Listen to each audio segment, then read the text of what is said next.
Napnuan ka ipapanan ti panakarambak ti Maika-208th ket 8 a founding anniversary digiti na pagsina a probinsya ti Ilocos Norte ken Ilocos Sur ita nga aldaw, Pebrero 2. Iti Ilocos Norte nabigbig ti kinabaknang ti kultura ken kinatan-ok ni Ilocano.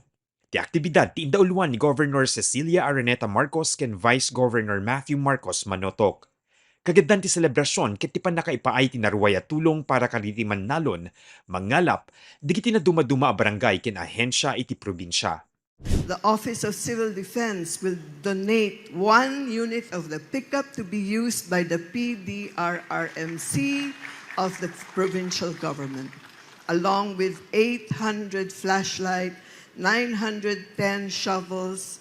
The provincial government will be sharing as well the 23 units, motorcycles with sidecars, 7 units of hand tractors, 2 units of motorized bangka, drying nets, 100 bags fertilizers, 129 charitimba from the PCSO. Our beneficiaries for today will be the farmers, the fishermen, and the different barangays.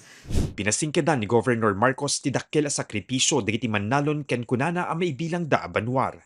For over 2 centuries, our province has quietly endured, grown, and flourished because of the patience, perseverance, and the love of its people. Napintas kinatan-ok ti probinsya tayo. We see the strength in the hands of our farmers, our manalons, our forever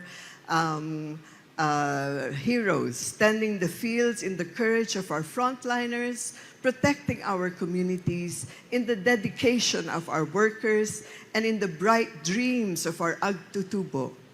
Iti metlaksid nga adun ti nagbaliwan ti panawen, kuna ti Vice-Gobernador nga agtultuloy lat takumay ti pananglagip ken panagyaman kadagiti nagbali na sakripisyo dagiti mununan ngem kadatayo. This fighting spirit of the Ilocano needs to remain alive. So may we look back with recognition, acknowledgement, and gratitude to our forefathers, but may we also realize the importance of what they fought for and how we, each of us, needs to keep that spirit alive. And may we look forward with even greater hope and compassion for our province mates. Naiparangpay ti 100 peso coin ti Bangko Sentral ng Pilipinas nga ininspiraran ti Tan-ok Festival. Makita iti disenyo ti barya iti Basi Festival nga isumet iti kampyon idi napalabas atawen.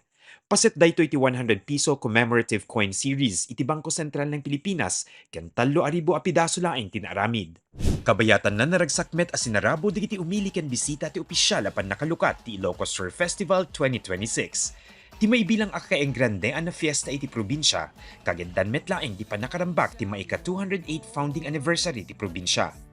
Naisayangkat ti Grand Parade iti umunang aldaw ti month-long celebration. Narway di nakipagpaset ken nagbuya iti mapadpadaan na parada. Dito'y pa'y nga impakita di tinaduma-duma nga ili ti laing ken talentoda, babaen kaditi naramid da afloat nga addaan iti naduma-duma disenyo ken bukod da pa kaistoryaan. Makipag-asa, intayon, Ilocos Sur, makipag-asa, come and dance in Ilocos Sur. Mark Magdirila, Balitang Solid North.